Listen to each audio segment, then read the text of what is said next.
بسم الله الرحمن الرحيم والصلاة والسلام على سيد المرسلين نبينا محمد وعلى آله وصحبه أجمعين إلى يوم الدين أما بعد.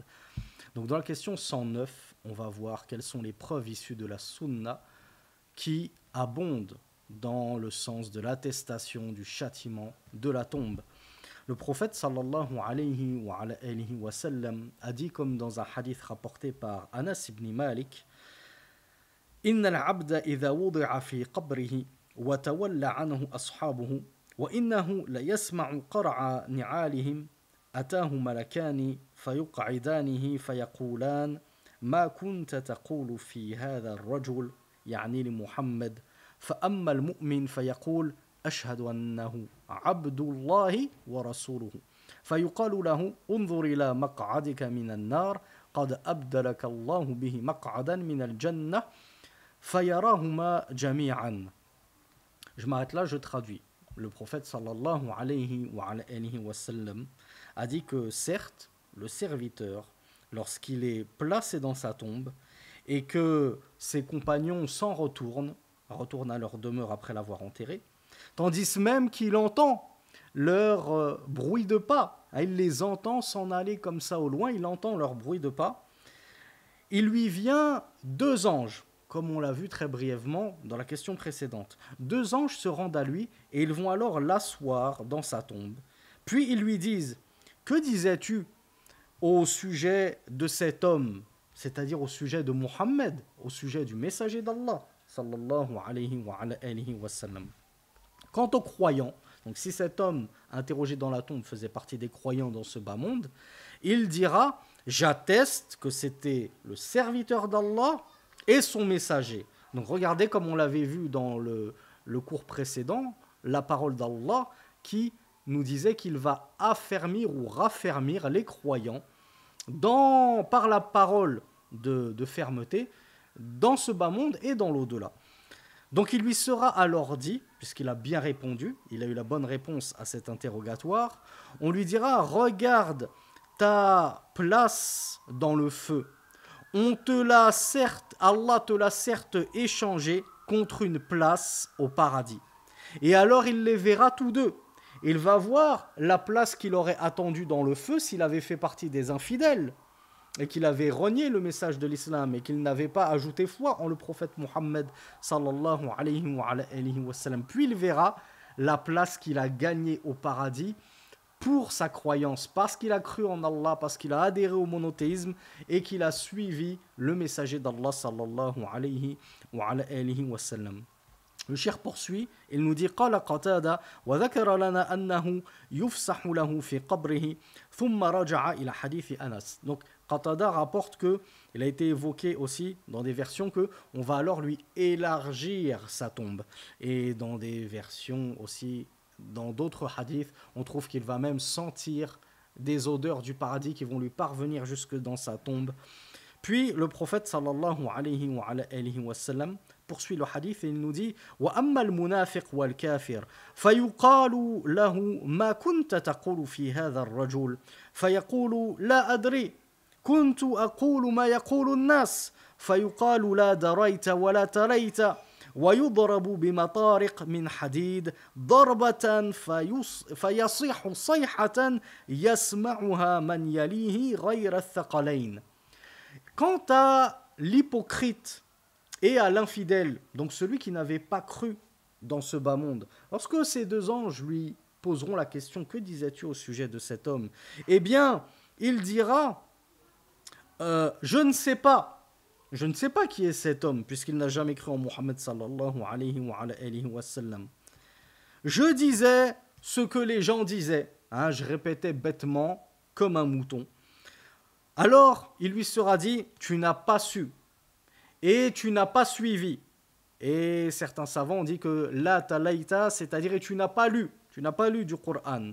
Et la talaïta, tu n'as pas suivi le prophète sallallahu alayhi wa sallam. Alors, il sera frappé par ces deux anges à l'aide de marteaux en fer ou de battes en fer, d'un coup tellement terrible qu'il en hurlera au point que toute que l'entendra tous ceux qui l'entourent, tous ceux qui sont avoisinants à lui, dans les parages, en dehors des thaqalain, c'est-à-dire en dehors des hommes et des djinns.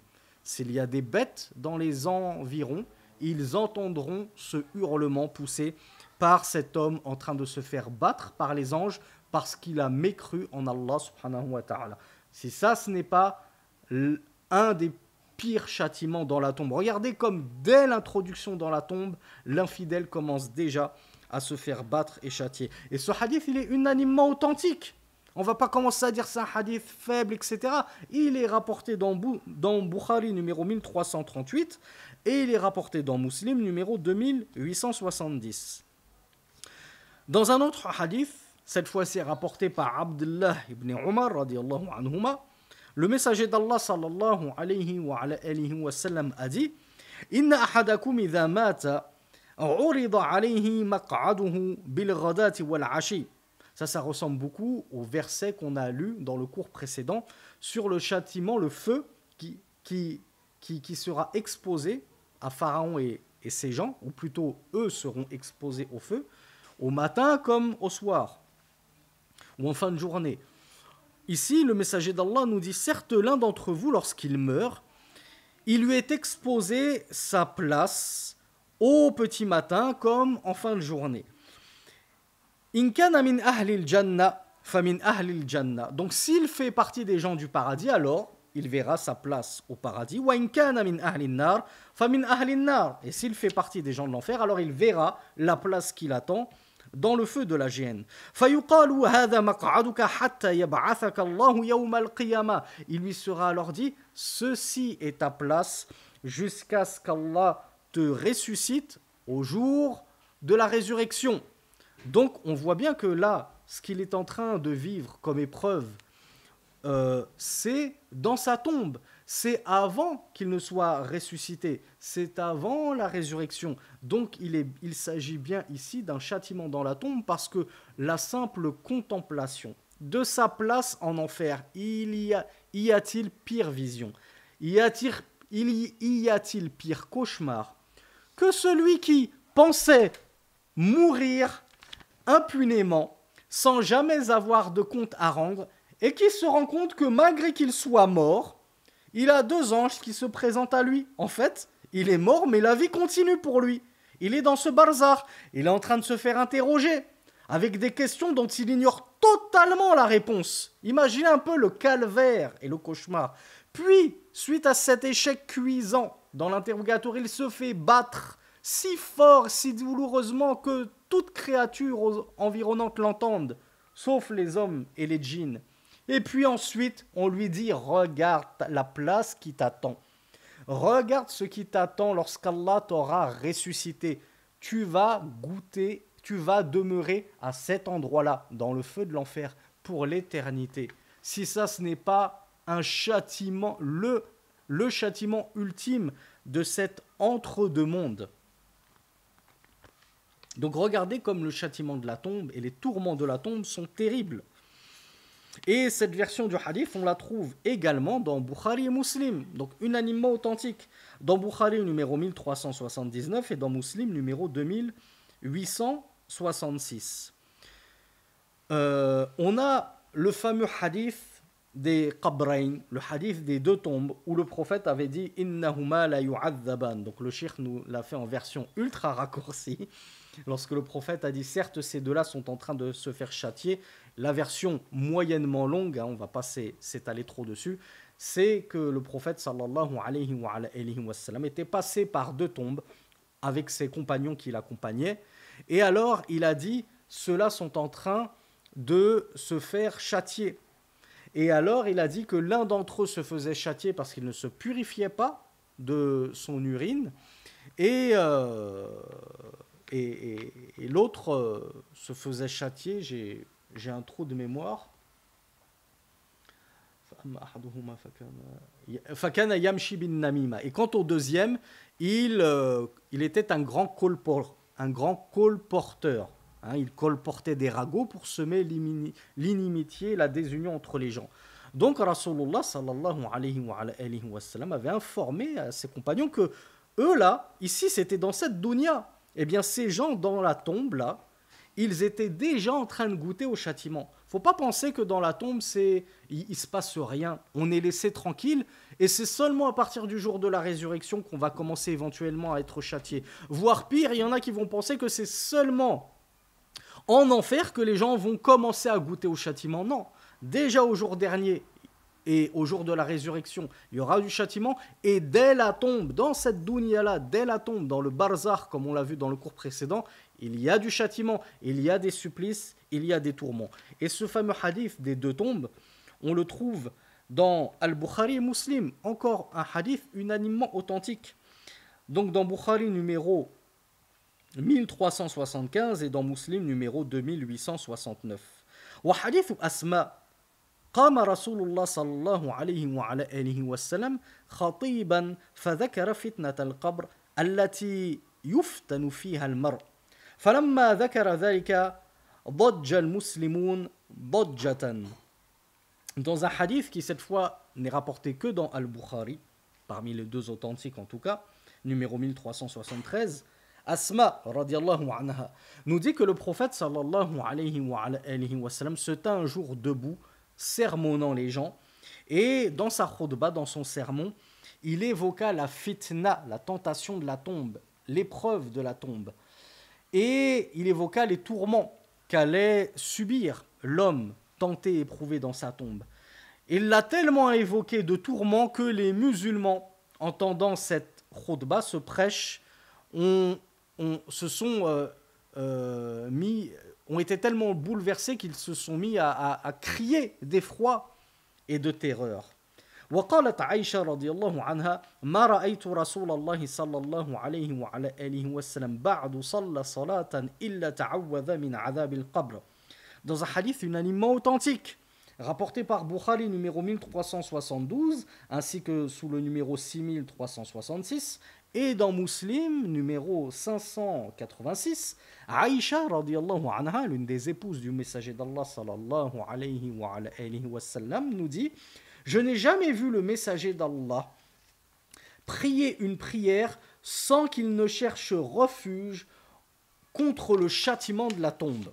C'est-à-dire qu'il cherchait refuge auprès d'Allah contre fitnatil qabr, contre adhabil qabr. Et ça d'ailleurs c'est une dua qu'il nous a apprise et léguée, qu'il convient de réciter à la fin de ton tashahhud. À tel point que certains savants ont même considéré que cette dua était obligatoire. C'est une minorité de savants, certes. Sheikh Al-Albani faisait partie de ces savants-là, considérait qu'il était obligatoire de dire Allahumma inni a'udhu bika min adhabi al-qabr, wa min adhabi jahannam, wa min fitnati al-mahya wal-mamat, wa min fitnati al-masih ad-dajjal. Wa fi qissati al-kusufi أمرهم صلى الله عليه وعلى آله وسلم أن يتعوذوا من عذاب القبر. On a également dans un hadith unanimement authentique rapporté par Bukhari numéro 1049 et 1050 et dans Muslim numéro 903, on trouve que le messager d'Allah sallallahu alayhi wa sallam lors d'une éclipse avait ordonné à ses compagnons de chercher refuge auprès d'Allah contre le châtiment de la tombe, parce qu'une éclipse, ça fait très peur, et ça leur faisait très peur à cette époque-là. Ça fait partie des signes manifestes d'Allah, de sa toute-puissance. Il fait disparaître le soleil, regardez un peu la toute-puissance d'Allah. Eh bien, suite à cette peur-là, il convient de faire beaucoup d'istighfar, donc suite aux éclipses, il est recommandé de faire de l'istighfar, de demander pardon à Allah, de se repentir, de prier la prière de l'éclipse, que nous avons détaillée dans notre playlist Al-Mulakhas al-Fiqhi, pour ceux qui veulent y retourner, et il convient de chercher refuge auprès d'Allah contre le châtiment de la tombe. Rasulullah avait ordonné à ses compagnons de chercher refuge auprès d'Allah contre la tentation de la tombe, l'épreuve de la tombe durant l'éclipse, ce qui prouve encore une fois, avec tous ces versets, tous ces ahadiths, que le châtiment de la tombe est une réalité, que cela existe et qu'il ne convient absolument pas de nier ceci. Voilà pourquoi le cheikh nous dit wa kullu hadhihi al-ahadith fi as-sahih wa qad suqna minha nahwa 60 hadithan min turuq thabita an jama'atin min as-sahaba yarfa'unaha fi sharhina 'ala as-sullam. Cheikh Hafidh al-Hakami hafidhahullah, il a écrit un ouvrage monumental dans la Aqidah. Il en a fait un sharh, une explication, Ma'arij al-Qaboul, son sharh de Sullam al-Wusul.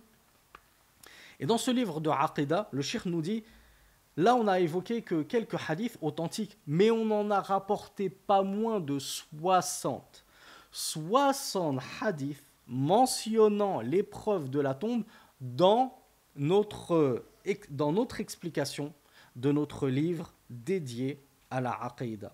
هذا والله أعلم وصل اللهم على نبينا محمد اللهم إنا نسألك أن تحفظنا وتعيذنا من فتنة المحيا والممات ومن فتنة القبر ومن شر جهنم وأقول هذا وأستغفر الله لي ولكم وآخر دعوانا أن الحمد لله رب العالمين